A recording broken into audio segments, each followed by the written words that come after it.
Rishi Sunak has turned from Santa to Scrooge and is expected to clobber Brits with another tax bombshell. Top economists have warned. The Institute for Fiscal Studies poured cold water on the Chancellor's plans, warning they cannot be delivered without considerable pay. Blue Circle. A staggering 1 million people will be dragged into paying the higher rate of income tax by 2025 thanks to the Chancellor's plans, they warned, taking the total to 5. But policy wonks at the Institute for Fiscal Studies warned the Chancellor will have to launch a fresh tax rate on families to plug the hole. He has massively underestimated the amount of cash needed to fund public services after COVID, while he risks harming jobs and growth by whacking up corporation tax to 25% in the Richard Hughes, from the Office for Budget Responsibility, warned the hike will probably have consequences for investors. Paul Johnson, from the IFS, warned that further tax rises are likely to lie ahead and said it was a tale of two budgets as the Chancellor extended several support packages including furlough for months. He said the tax burden is set to rocket to levels not seen since the 1960s, and warned gloomily,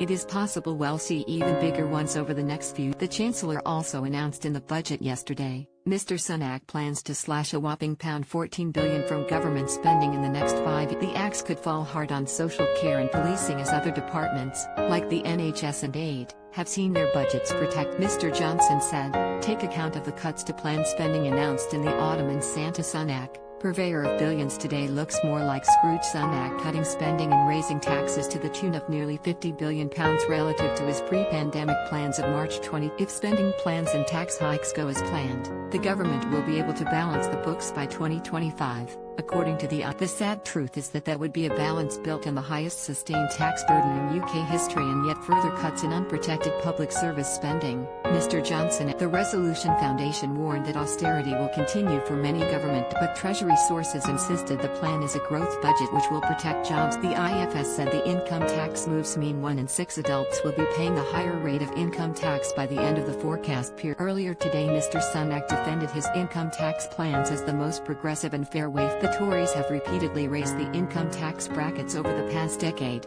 bringing millions of lower-paid people out of paying tax. For basic-rate taxpayers the threshold will be held at £12,570 and £50,270 for higher-rate taxpayers. Experts have predicted that lower-paid Brits could lose £576 over 5 years, if they don't get a pay rise, and without including national insurance. Mr Sunak told Sky News this morning, freezing personal tax thresholds is a progressive way to raise money. I think crucially what people need to understand is that no one's take-home pay that they have today is affected or lowered by this policy. What it does do is remove the incremental benefit that they might have experienced in future as inflation fed through to their wages. Also crucially, those on higher incomes are affected more by this policy.